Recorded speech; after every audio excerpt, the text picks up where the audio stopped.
Welcome, brothers and sisters, to another episode of Durham Bible Study Podcast. I'm your host, Steve Kitts.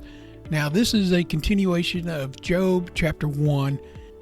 We started talking about Job last episode about how he was a wealthy and righteous man who lived in the land of Uz. He was described as blameless and upright, someone who feared God and shunned evil. We're going to continue with verse 5 and go from there. If you haven't listened to the others, go ahead and go back and listen to it because it's some good stuff. But we'll start with verse 5.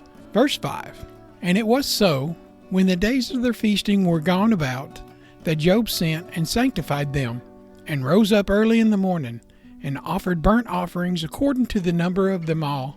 For Job said, It may be that my sons have sinned, and cursed God in their hearts. Thus did Job continually." This verse provides a profound insight of Job's character as a father and his deep sense of spiritual responsibility. His kids were probably adults at this time, and he was still concerned about how they lived and how they cared about God. It says, when the days of their feasting were gone about. Job's children, his sons and daughters, regularly gathered together for feasts, celebrations, and enjoying life together. These feasts were more likely joyous occasions like a birthday or a celebration of a new calf, or, there's a lot of celebrations that we know that the people did back then.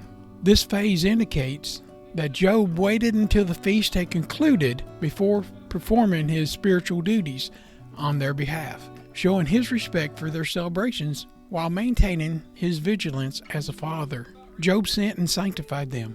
Sanctified. This means Job set them apart for God, ensuring that they were spiritually cleansed. It was likely a ceremonial act, perhaps involving washing and prayer, symbolizing purification. Job took an active step to lead his children in spiritual matters, not leaving their relationship with God to chance. He sent for them, take the initiative to guide their spiritual renewal. Rose up early in the morning and offered a burnt sacrifice. Rising up early, Job's diligence and sense of urgency was evident. Early morning symbolizes priority and dedication. Job didn't procrastinate about the interceding for his children. The burnt offerings? These sacrifices were the way to atone for sins and seek God's favor. The act of offering sacrifices for the children individually reflects Job's care and his understanding of personal nature of the sin and forgiveness for each person. And he did it according to the number of them all. Job ensured that every one of his children was covered by his intercession. He didn't generalize a prayer or offering that made it impersonal. He did it specifically for each child. This demonstrates the depth of Job's love and his desire for all of his children to be right in God's eyes. It may be that the sons have sinned and cursed God in their hearts. Now, Job recognized that sin wasn't always an outward visible appearance, that it could be a matter of the heart. His concern was for his children to extend beyond their actions to their inner thoughts and their attitudes about the cursed God in their hearts. This indicates Job's awareness of the seriousness of even unspoken or hidden rebellion against God. He understood the importance of staying spiritually vigilant. Thus did Job continually. Now, Job's actions were not just a one-time event, but a regular practice. His continual intercession shows his consistency and his faithfulness as a father and a servant of God. This phrase underscores Job's commitment to his role as a spiritual leader for his family, reflecting his deep devotion and unwavering faith. The key lessons that we learn from Job 1 and 5 is that there's spiritual leadership in the family. Job exemplifies the role of a parent who actively guides their family in spiritual matters, demonstrates the importance of interceding for loved ones, the importance of vigilance. Job didn't take his family's spiritual health for granted. He was proactive in addressing potential sins, showing the importance of being alert to the spiritual needs of others. He was faithful in his worship. Job's continual practice of offering sacrifices illustrates the importance of consistency and dedication to one's relationship with God. Job's focus on the possibility of sins of his children's hearts reminds us that God looks beyond the outward appearance and the actions of the condition of our hearts. Now, this verse challenges us to take responsibility for the spiritual well-being of our family. Be aware and pray for them often. Be intentional in our prayers and intercession for each other. Maintain a consistency in our walk with God, prioritizing spiritual matters above all else. Job 1:5 presents Job as not only a wealthy and respected man, but also a deeply spiritual and caring father. His actions reflect the heart of someone who understands the importance of staying close to God and leading the family to do the same. It is a timeless reminder of the role that we all play in interceding for those that we love. Verse 6. Now there was a day when the sons of God came to present themselves before the Lord, and Satan came also among them. This was a heavenly court and Satan's intrusion into it. This verse transcends the narrative from the earthly realm where Job and his righteous living was described. Now we look at a heavenly scene where profound events take place. Let's delve into this meaning and implication. It says, now there was a day. This phrase sets the stage for a specific moment in time, a divine assembly in the spiritual realm. It signifies the significant event where heavenly beings are called to present themselves before God. Even the angels and demons have to answer to God. The sons of God came to present themselves before the Lord. The sons of God, this term generally refers to angelic beings or beings and members of the divine council, serving as God's messengers and agents. They are depicted as God's servants who gather to report their activities and acknowledge His sovereignty. They present themselves. This implies accountability and submission to God, emphasizing His authority over all spiritual beings. It portrays a formal gathering where these beings stand before God, possibly to give account for their work. The phrase sons of God we see in Job 1 and 6 refers to angelic beings who come before God in heavenly assembly. This gathering portrays a divine council where God presides over the ultimate authority. The scene highlights God's sovereignty over all creation, both the heavenly and the earthly realms. In this setting, the sons of God present themselves to report or fulfill the role of God's governing over the universe. Among them, Satan appears, not as an equal to God, but a subordinate being who operates under God's ultimate control. Satan's presence illustrates that even he is accountable to God and cannot act without divine permission. This heavenly courtroom serves as a backdrop for spiritual conflicts that unfold in Job's life.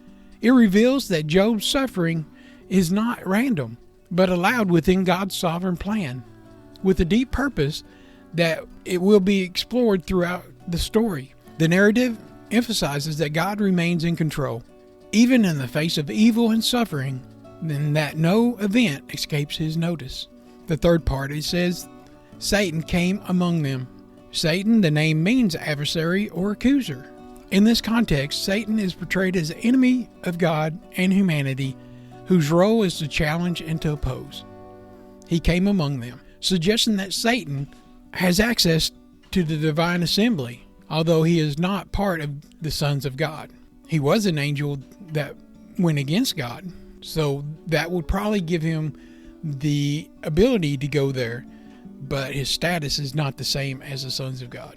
His presence is permitted by God, demonstrating that Satan operates under the boundaries of God. Satan's inclusion shows that, although rebellious, he remains subject to God's authority. He cannot act independently of God's permission. The significance we see in this scene, God's sovereignty. The scene underscores God's supreme authority over all beings, both righteous and rebellious. Even Satan must appear before God and cannot act without divine permission. The next is the reality of spiritual conflict. Satan's presence reveals an ongoing conflict between good and evil.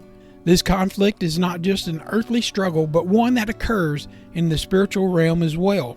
Now, we can go into why there's going to be a new heaven and new earth is because the battle that took place in the heaven before, when they had to fight Satan, God's not going to put us in a new place, new beings, into a place of war or a conflict. He's going to provide us with a new home, a new heaven and a new earth. So we'll go back to our story, though. The accountability in creation. The sons of God present themselves to show that spiritual beings are accountable to God. It reminds us that nothing in creation is beyond his sight. The role of Satan. Satan's role as the accuser and adversary is central to the story in Job. His intent is to challenge Job's faithfulness and undermine God's work, setting the stage for trials that follow. The implications for believers. We know that God's sovereignty provides comfort. Knowing that God is in control, even over Satan, assures us that evil has limits and cannot thwart God's ultimate plan. It can challenge it, but not overcome it. Their spiritual awareness. This verse reminds us that the unseen spiritual realms and the necessities of staying grounded in faith as we are part of a large cosmic story. And there's God's justice. The accountability shown in the scene reinforces the idea that God is just and attentive to all aspects of his creation, ensuring that no part goes unnoticed. So in conclusion, Job 1 and 6 offers a glimpse into the spiritual dynamics of the universe. It highlights God's authority in ongoing spiritual conflict and the reality of the accountability of creation. This verse sets the stage for the testing of Job, demonstrating that God is not only aware of what happens on earth, but has an active government in that spiritual realm as well. It is a powerful reminder of the sovereignty and justice of God in all things. Verse 7, And the Lord said unto Satan, Whence cometh thou? Then Satan answered the Lord and said, From going to and fro in the earth, and from walking up and down in it. So there's a dialogue between the Lord God and Satan. This verse continues a heavenly scene introduced in Job 1 and 6 and presents a pivotal moment where God and Satan engage in profound conversation. The Lord said unto Satan, Whence cometh thou? God initiates the conversation. This demonstrates God's sovereign authority as he directly addresses Satan. God does not interrogate Satan because he lacks knowledge. Rather, this is a question that draws attention to Satan's actions and motives. God already knows the answer, but he asked it anyways. Just like he knew where Adam and Eve was when they were hiding, but he asked anyways. He wants the people to confess what they're doing, and that's what he wants us to do, confess to him our actions, good or bad. This question invites Satan to account for his activities, emphasizing to Satan, like all creation, that they operate under God's watchful eye. Then Satan answered the Lord and said, From going to and fro in the earth, and from walking up and down in it. So going to and fro. Satan describes his roaming across the earth, a phrase suggesting restlessness and ceaseless activity. It highlights his role as an adversary who prowls the earth, seeking opportunities to accuse and challenge humanity. This aligns with 1 Peter 5 and 8, which describes Satan as a roaring lion seeking whom he may devour. The walking up and down. This further emphasizes Satan's persuasive presence and his intent to observe, accuse, and explore human vulnerabilities. It paints a picture of Satan as a constant, active, searching for ways to disrupt and destroy the human race. Let's look at the significance of this exchange. God's sovereignty. The fact that Satan answered to God illustrates that he, even though an adversary, is still under God's authority. Satan does not operate outside the boundaries of God's permits. Now, Satan's role as an accuser.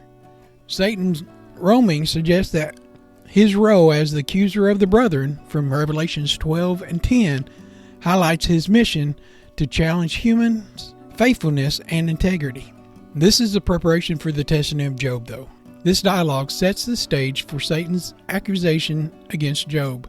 Satan's claim is to challenge the authority of Job's faith and obedience, implying that Job serves God only because of his blessings. And we also see that earth is the battleground where we live, right? We see it every day. We feel it anyways.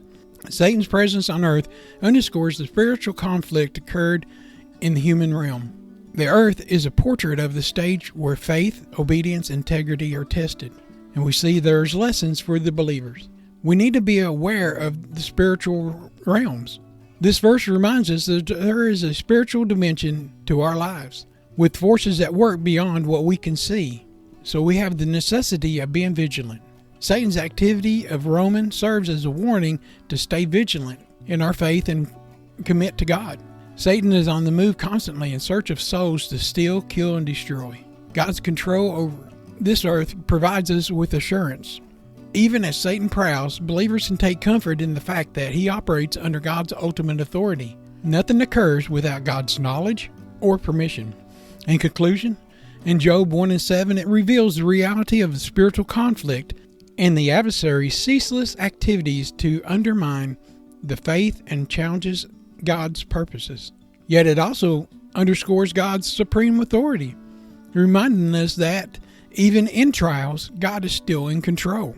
This verse is preluded to the testing of Job, showing us that God is aware and sovereign, even in the face of challenges posed by the enemy. Verse 8, And the Lord said unto Satan, Hast thou considered my servant Job, and that there is none like him in the earth, a perfect and upright man, one that feareth God, and escheweth evil? This is God's testimony about Job. This verse is continually happening in the heavenly realm dialogue between God and Satan, and it introduces God's assessment of Job. Here's how we break it down, and we'll explain more about it. God draws attention to Job. God highlights Job's exceptional character and faithfulness, presenting him as an example of righteousness. The phrase, has thou considered, implies a challenge, and it is often questioned that God could put your name in that statement. What if God said, had you considered my servant Steve in my case? Would I be worthy enough? Would I be faithful enough? Would I be strong enough in my walk with God like Job? We have to ask ourselves that. Are you following God's commandment? Are you trusting in God with all your heart like Job? It's something to think about. Here, God is effectively asking Satan, have you taken notice of Job's life and devotion? My servant Job. This phrase emphasizes God's personal relationship with Job. To be called God's servant is a high honor, indicating that Job is faithful and obedient to serving God's will. The title reflects Job's humility, loyalty, and devotion to God. God said there is none like him in the earth. God declares Job as unique to his faithfulness and sets him apart from all others. This was a long time ago. It wasn't as far as the Old Testament stuff. So we have to look at, there wasn't that many people alive at that time, but still there was enough that Job set himself apart. This is an incredible commendation from the Creator himself. It shows that Job's character was so remarkable that it stood out even in the spiritual realm. A perfect and upright man, one that feareth God and escheweth evil. Perfect and upright. The term perfect does not mean sinless perfection, but rather completeness, with integrity and blamelessness in Job's devotion to God. Upright refers to Job's moral character, indicating that he lived righteously and according to God's principles. Feareth God. This phrase highlights Job's reverence and deep respect for God. His fear of God is not terror, but awe and submission to God's authority. Escheweth evil. This means deliberately avoiding or shunning evil. Job actively turned from sin and wickedness, making conscious decisions to honor God in all of his actions. So let's look at the significance of this verse, God's confidence in Job. God openly expresses confidence in Job's faithfulness and integrity. This demonstrates that God sees and values the faithfulness of his people, the character of a true faith. Job's life illustrated the characteristics of genuine faith, reverence for God, moral uprightness, and active rejection of the evil. God challenges Satan. By pointing out Job, God is essentially challenging Satan's accusations and cynicism about human faithfulness. He sets the stage for the testing of Job to prove his sincere in his devotions, God's ultimate knowledge of his servants. This verse shows that God knows his people personally and intimately. He sees their struggles, triumphs, and faithfulness. Like Job, believers are called to live with integrity and reverence for God, commit to turning away from evil. Times might look differently than they were in Job's day, but we can still do it today. Job's example reminds us that our faithfulness and devotion to God are noticed and cherished by God. God highlights Job, suggesting that trials and tests, though difficult, can become an opportunity for our faith to glorify God through it. In conclusion, Job 1 and 8 captures God's high regard for Job's integrity and faith. It sets the tone for a story that shows that Job and his trials are not the result of sins or failures, but a testament of his exceptional character. It also reassures the believers that God's value and recognition of faithfulness. It also reassures believers that God values and recognizes faithfulness even in this lost and dying world. Well, that's all we have for today. We'll go ahead and wrap this up since we've reached our time frame, our mark of how we wanted to stay under 30 minutes on these episodes. We'll go ahead and pick up episode 9 and go from there on this next podcast. Until then, stay blessed, my brothers and sisters. Stay faithful. Be usable by God. And we'll see you next pod. I want to take a minute to talk to you about Buzzsprout. Today is a great day to start your own podcast. Whether you're looking for a new market or a channel, may I suggest that you share your thoughts and your ideas with the world. And it's just so fun to have a talk show. Podcasting is very easy, inexpensive, and a fun way to expand your reach online. Buzzsprout is hands down the easiest and best way to launch, promote, and track your podcast. Your show can be online and listed in major podcast directories like Apple Podcasts, Spotify, Google Podcasts, iHeartRadio, and many more within minutes of finishing each recording. Podcasting isn't hard when you have the right partners, and a team that they have at Buzzsprout is passionate in helping you succeed. They want you to succeed. Join with over 100,000 podcasters already using Buzzsprout to get their message out to the world. Let's go ahead and create something together. God bless you.